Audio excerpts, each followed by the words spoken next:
this afternoon, this early evening, to explain on Constitution Day here in Missouri, one of the more fascinating and effective ways of learning about the nature of the document, the founding document of our country. Before I do that, I want to open the floor for just a minute.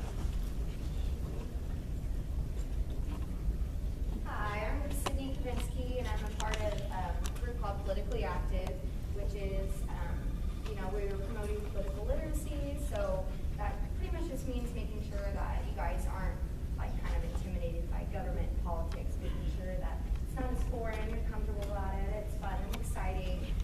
It's a nonpartisan group, so there's, no one's trying to persuade you to feel one way or another. It's totally up to you.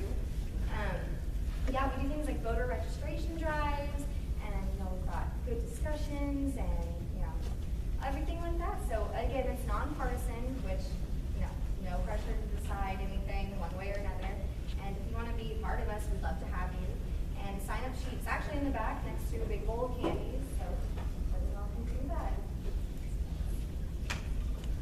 Thank you, Sydney. Once again, Politically Active is a student-run organization. We are designed to create debates and discussions roughly once a month. We'll send updates. If you sign up on our sheet back, if that sounds interesting, we'll start sending out updates about the event we're having here in a moment.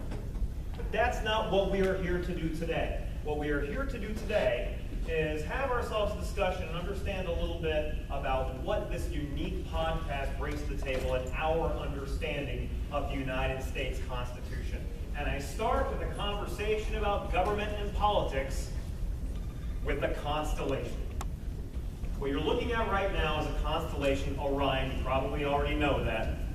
And when you look at a constellation in the sky and its patterns, it's really tempting to assume that these stars are close to each other and are assembled relatively close to one another as the visual aid of the constellation itself presents.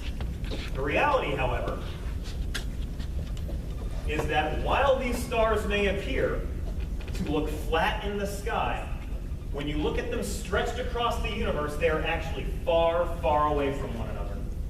And that's really instructive in helping us understand our Constitution. What looks like a very large and fascinating display of stars close to one another are actually stars hundreds of light years away from one another. And that's a really effective metaphor, in my opinion, for the Constitution.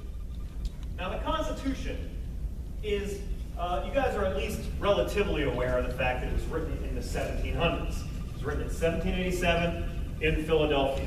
And that's when the rules of our lives were written. And we follow them to this day, nary changing a word or having a discussion over disputed interpretations of them. But of course, that's a lie. We have intense debates over the Constitution. And that's why the Constitution, like a constellation, may read like it's one compact document, one compact image. But in reality, while it was written in 1787, it's been changed around the time of the Civil War several times. It was changed before the Great Depression during the progressivist movement. It was changed right after World War II.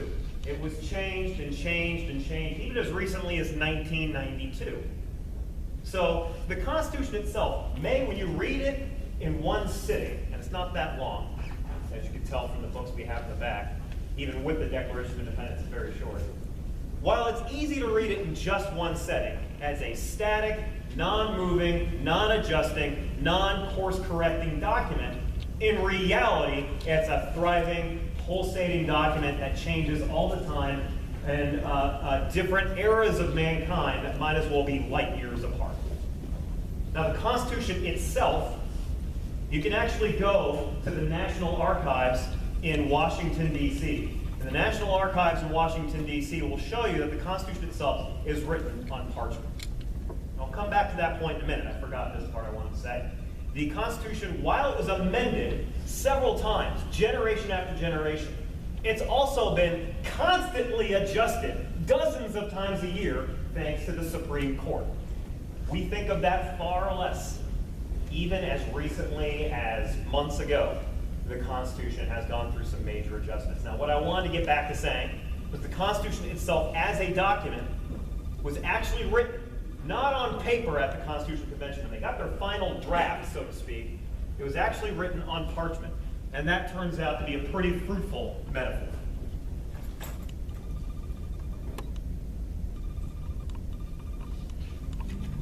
Parchment. That's what the Constitution is made from.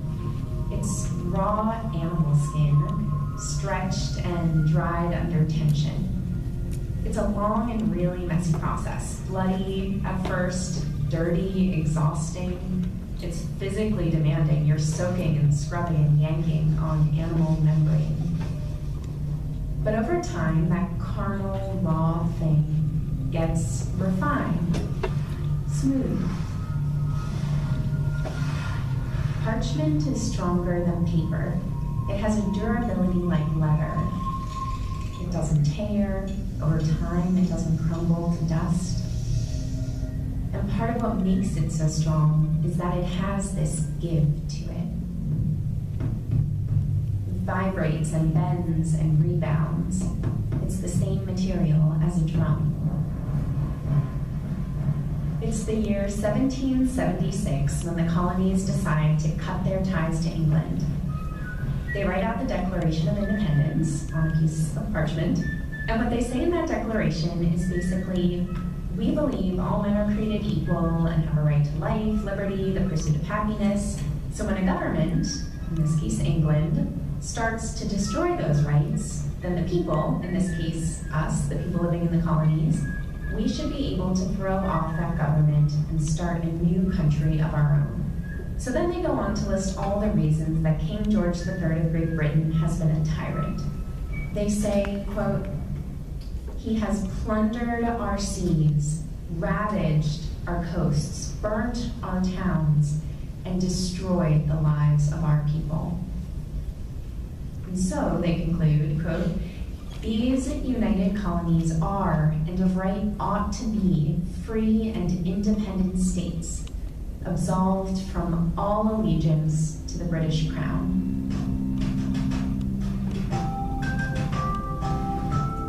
All right, really, one of the things I'm trying to bring to the fore today is the fact that the Constitution is more than just a legal document. It's actually a reflection of our humanity, and I'll try to make that apparent as we review this stunning podcast series that was produced last year. Now, there are lots of podcast series out there, but what really makes Constitutional different from the others is the fact that it prefers to tell its stories through narrative. When you read about the beginning of the country, like in my class, when you read my textbook and you read about the beginning of the country, you are reading a set of facts that you have to memorize and then regurgitate when the exam asks you to do so. But the history of the Constitution is far more dynamic than any static textbook can illustrate. And that's because the Constitution itself fits the metaphor of parchment. Parchment is animal skin that eventually becomes a writing document, and it takes a truckload of work to turn this bloody, messy, rough material into smoothed out, easy to handle, and easy to write on paper. And that's one of the things that makes Constitutional so different from every other podcast and most every documentary you can see on the Constitution. It is more than just a recitation of facts. It is a story of the country, a story of our people, and therefore a story about the country. So, the Constitution itself attempts to address these dozens of issues that we need a country to reflect and answer somehow. But it does not do it. It does not affect our ways. It does not affect our lives in ways that are dispassionate. They are instead born out of passions, born out of controversies. What should be permitted to who? What symbolism, what tangible rights should be made available to those who seek the promise of America? Now, sometimes these issues can be very minute, like trying to figure out what tax policy is properly reflected in the Constitution or not. But other times, it cuts literally to the heart of our humanity. It's the year 1878, and we're out on the windswept plains of Oklahoma. Native Americans Americans are not yet considered citizens under the U.S. Constitution, and many of them have been forcibly removed from their tribal lands to government-run reservations where they end up starved and sick. One of them, 16-year-old Bear Shield, died there in an army canvas tent. But before his eyes closed in death, he made his father, Standing Bear, promise that he would bury his remains in their sacred homeland in Nebraska. Chief Standing Bear left in a blizzard with his son's body.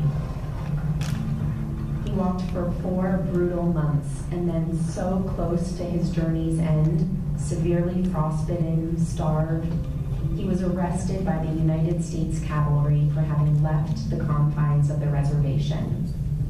And his arrest set off a chain of events that eventually led to Standing Bear being the first Native American in the entire United States to get a trial and the chance to argue for his rights.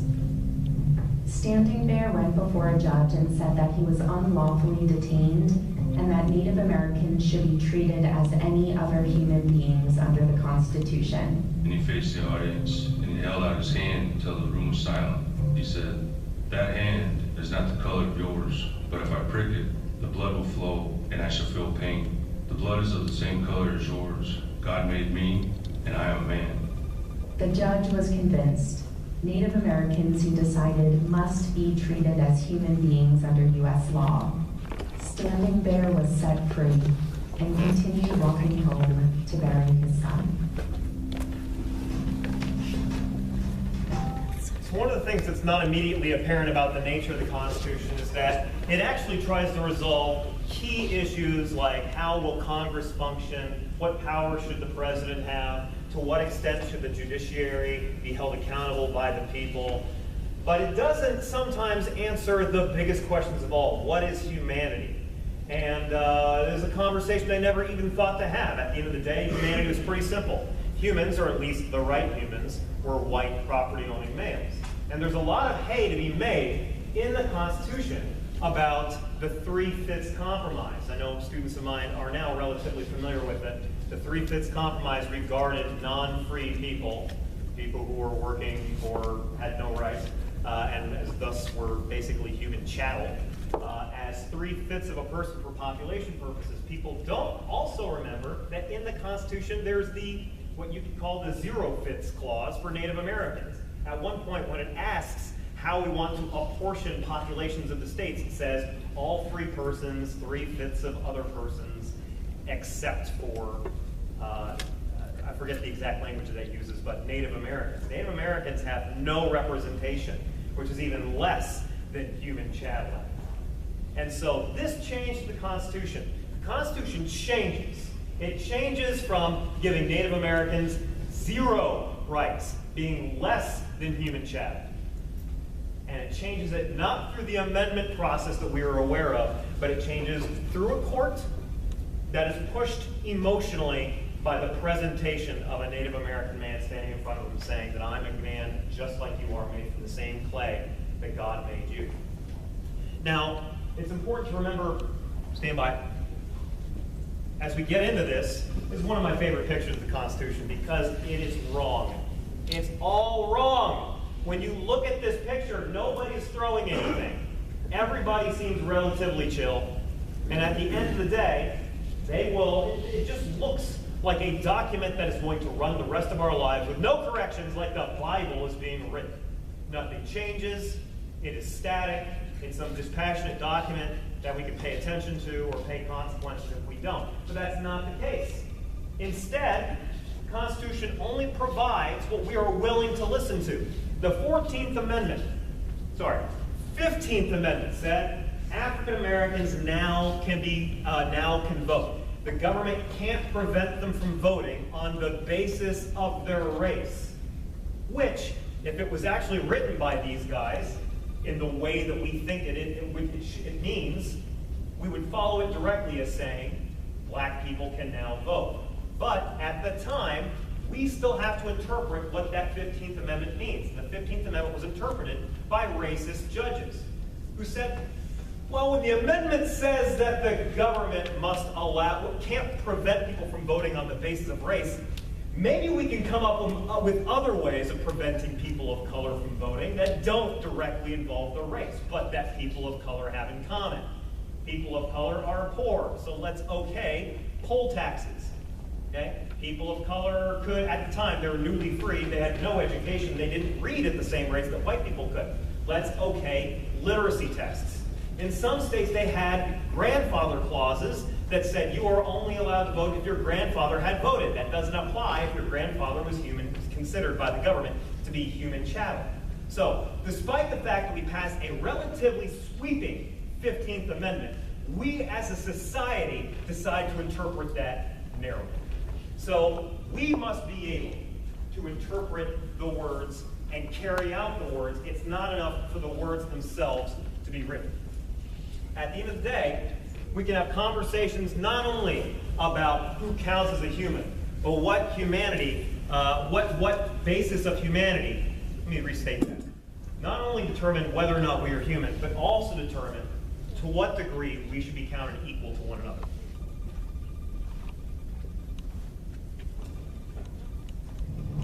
It's 1895, and waves are slapping against a groaning steamship, the Coctic, docked in San Francisco Bay. There's a young man named Wong Kim Ark, only 22 years old, confined below deck. He's stuck on board because when he went to get off the ship, after a long trip back to the US from China, the customs collector in San Francisco must have said, "You're Chinese. You're not allowed onto US soil." The commissioner was enforcing a nationwide exclusion act that banned all Chinese workers from entering the United States. It was the first time America had any ban of this kind. "Well, no, I'm actually American," Wong Kim Ark said. "My parents are Chinese, but I was born right here in San Francisco. See, here are my papers. I'm a citizen, and I'm just coming home." "That doesn't make you an American," the collector said. "It doesn't matter that you were born here. Your parents are Chinese, so you're Chinese, and you can't come in." But was the customs collector right? That question, whether citizenship is the birthright of anyone born in the United States, would go to the courts. And while judges considered it, Wong Kim Ark was left rocking out on the choppy waters of the bay, waiting to hear his fate. His case went all the way to the Supreme Court at a time of rampant anti-Chinese sentiment in America. But in a landmark ruling, the justices, for the very first time, confirmed that the 14th Amendment did in fact mean that being born in the United States makes you an American citizen.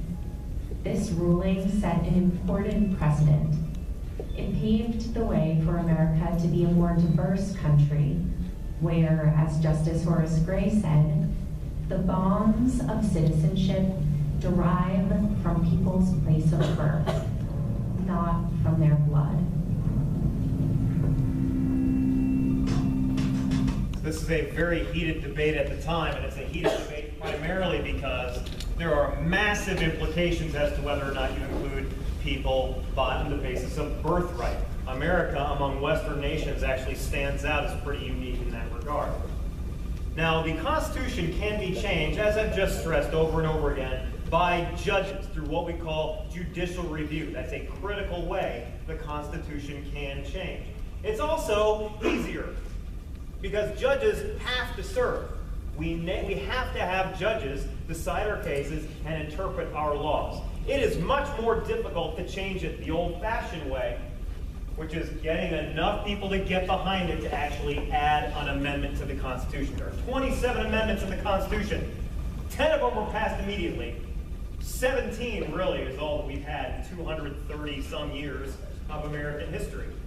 So that means the Constitution is not just a reflection of who we are, but it's also a reflection of what time we are comfortable putting in to change this document at the core of our nation's laws.